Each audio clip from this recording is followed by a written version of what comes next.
pulled on the parking lot, and it looked like a Sunday morning service almost. I mean, we ought to give God some praise for that right there. And Carlene said something that got to me. She said, Barry, she said, people are hungry for this. And I had my arm around Grayson, and I told her, I said, Grayson, there's something powerful that happens when young people begin to proclaim God. They don't just get their age group set free. They begin to minister to the older age group. You know what I'm saying? I came to get ministered to tonight. I did not come to minister. I came to get ministered to tonight.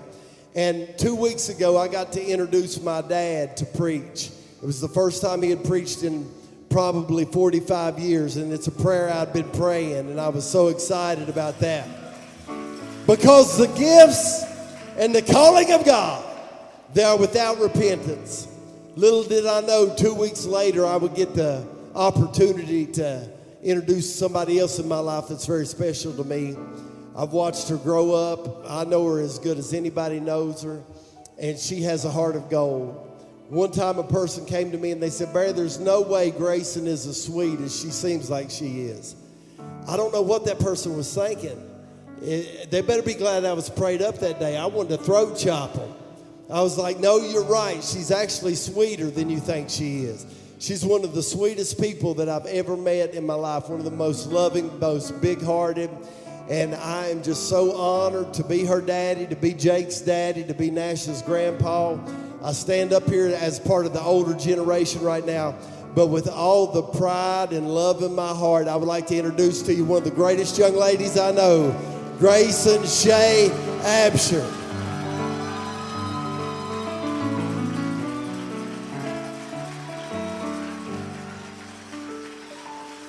I'm just so honored to be here tonight with all of you guys. And before I got up here, my dad put his hand on my shoulder, and he just told me, he said, this is a great atmosphere. They've set the stage. And I told him, I said, I just feel comfortable, and I feel like God put something in me, and that I'm finally stepping out. And you know, and I feel like anytime you step out for God, the enemy will attack your mind and make you question if you're qualified. And you'll begin to doubt your abilities and your capabilities. But I'm reminded of that verse that says that I was created for such a time as this. And you know, in the Bible it says in the last days that God would pour out his spirit upon all flesh. And I thank God that there are people from all walks of life, from every race, culture here, young people, old people here tonight to worship God in one mind and in one accord. And I'm just so honored to be a part of it. And I want to say thank you so much to Summer Minor for believing in me. She's been such a monumental part of my life. And in times when I didn't even believe in myself, Summer would pour into me. And she just always had so much grace for me. So for her to ask me to speak here tonight, that's just the greatest honor and the greatest blessing that I could receive.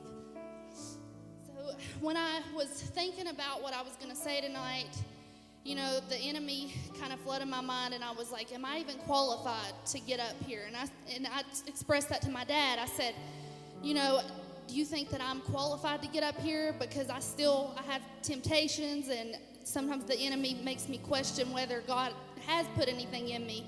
And he told me that even he wrestles with those feelings. You know, and there's no temptation that's overtaken us but that which is common unto man. And I don't care what you've done. I don't care what you're going through in here tonight. God can use you. We are merely vessels, and sometimes we think that we have to do all the work and that it's our works that sanctify us, but God is the one that sanctifies us, and he pours out his spirit upon us even in times when we don't feel equipped to do it. So I feel like anxiety is a common theme, especially in today's world, because we're surrounded by social media. There are all these perfect people, Instagram, models. We're inundated with information. And I know from my personal experience with anxiety, it really started when I was young. When I got a phone and I started getting on social media, I would see all these people and I would be like, And I would compare myself and say, why can't I be like that? Why can't I look like that? You know, and that set up a root in me as a young woman that I felt like I didn't measure up to these people that I would see.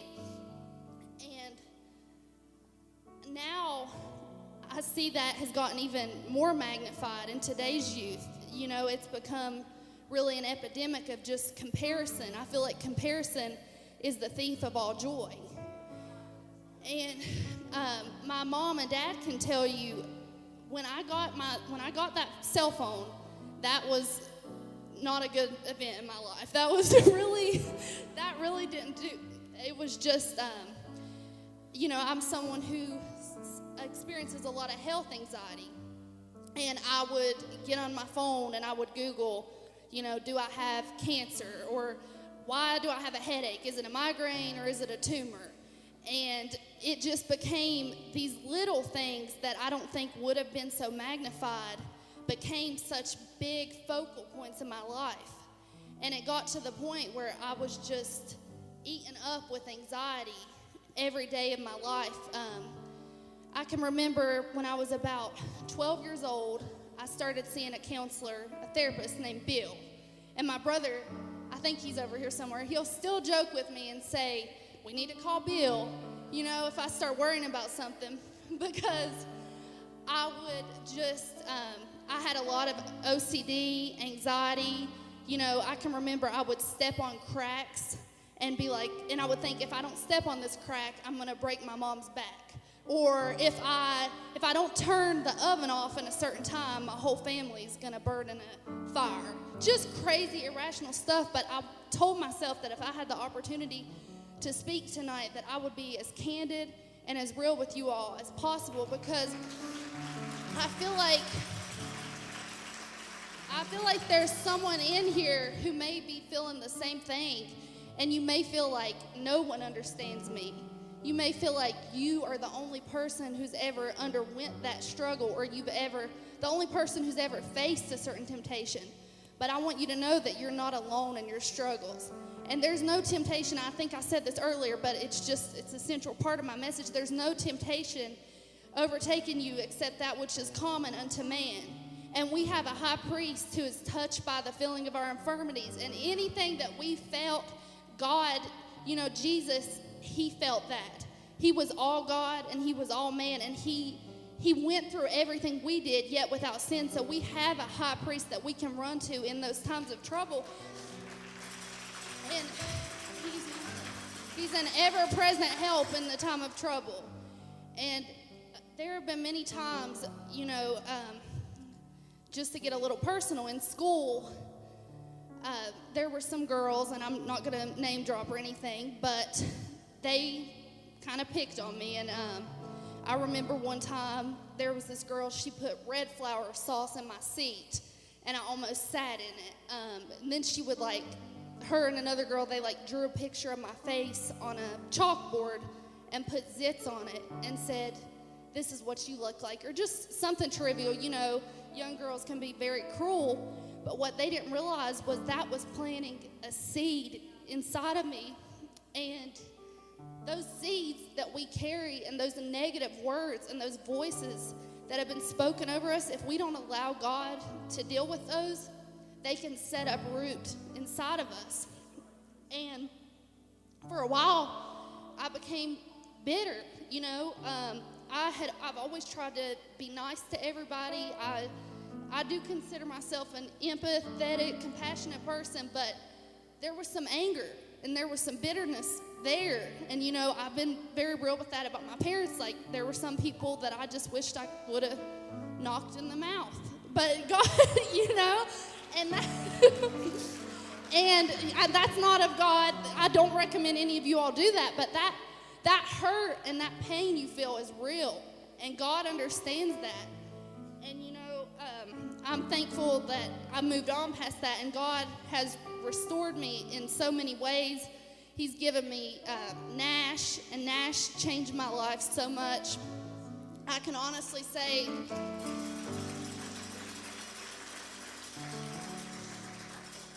could honestly say before Nash came along, I kind of felt like I didn't have a purpose.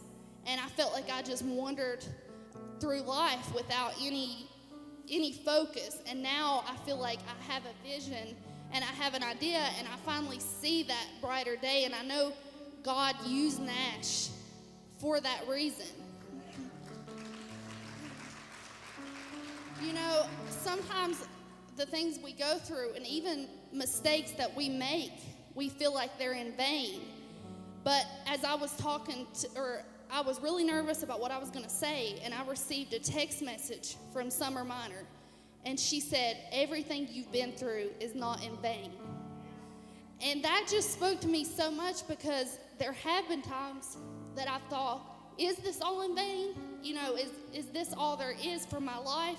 Does this suffering have a purpose? And I know that it's not been compared to what some people have been through, but it was real. The things that I've been through have affected me, and they matter. And now I know that God didn't put me through these things, but God allowed me to go through those things so I would have more compassion for other people.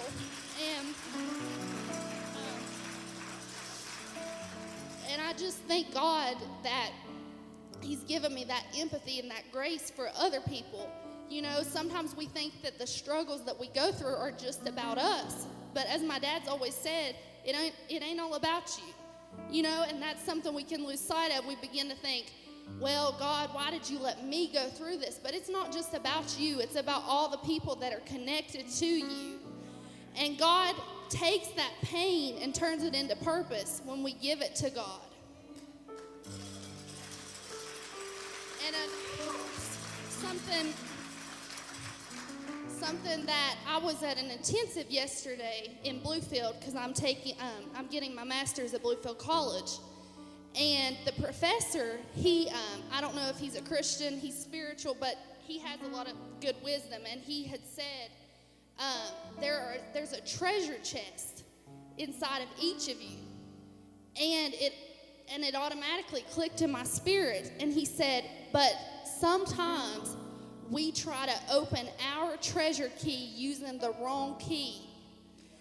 And I can't think of how many times, and I can't tell you how many times that I have casted my gifts and my pearls. I don't want to call people swine, but the Bible says don't cast your pearls before swine. And we can put our gifts in the wrong hands, and people can so abuse you and misuse you that you lose sight of that gift inside of you. And you know, I begin to think that God has that blueprint for our lives, and He has that specific key that He gave us that unlocks that. But so many times we try to unlock that using someone else's key. Or we use a key of what someone said about us 50 years ago, or something a teacher said about us, and we allow this negative self-talk and this limiting, just the attacks of the enemy to make us doubt that. But God does have a blueprint for your life. And I don't care what you've done. I don't care how many times you've done it. I don't care. God is a God of restoration. And like my dad said, the gifts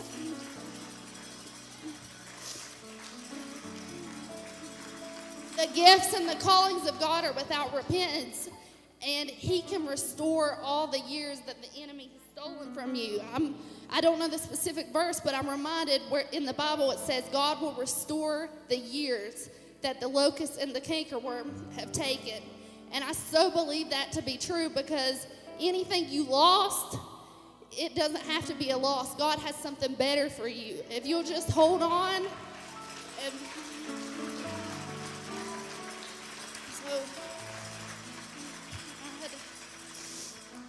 I wanted to expound a little more. You know, I have had struggles with alcohol. I'll just be very real. You know, that's something that I, in my flesh, that I enjoy, and it's something that that's very hard for me to abstain from. And gosh, I have to pull my phone back up. But you know, so many times I would be with my friends and I would be drinking, and they're like, Grayson, you're hilarious, you know, we love you, laughing, just having a great time. And they didn't realize that I was masking the pain inside of me by that. And so many times people will see you acting out, or they'll see you struggling with something and they think that's all there is to you. Or they encourage that, but they don't see the pain that led you to that. And I want to say, in God, you can have victory over that, and there is more for you than that. I want to part with, no matter what you've been through, the anxiety you've experienced, just know that you're not alone, and that, like Summer said in her message, that it's not in vain. And there's power in connection. And there are so many people here that you can connect to, and people that are rooting for you. So just don't ever lose sight of what God has for you. And I swear this was the last thing I wanted to share. But when I was about 15, I was really going through it, just struggling with my mental health. And I remember you writing me a letter, Dad. And I still have that letter saved, and I have it on my Instagram. And you said, if only you could see yourself the way that I see you. And I just thought, you know, you're a merely mortal man, and you have that love for me. And if we could only see ourselves the way that God sees us. And I feel like that makes all the difference. So,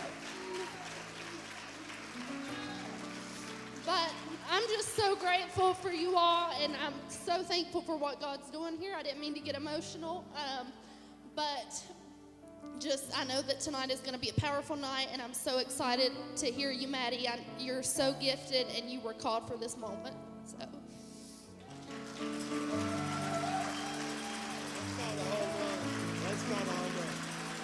That's my daughter right there. That's my little girl right there. I'm so proud of her. Hey, I'm Pastor Barry Absher. I want to thank you guys for liking and subscribing to our channel. All the feedback that we've received, it's been such a blessing. If you've not subscribed to our channel, I wanted to take this time to personally ask you to subscribe to our YouTube channel. We're really excited about what God is doing here at City on a Hill. And we're also excited about what God is doing in your life and in our lives together. Let's be part of the internet family. Let's link up. Let's join. Continue to watch our videos. Like, subscribe. Let's get on the train together and see what happens. God bless you so much. Bye-bye.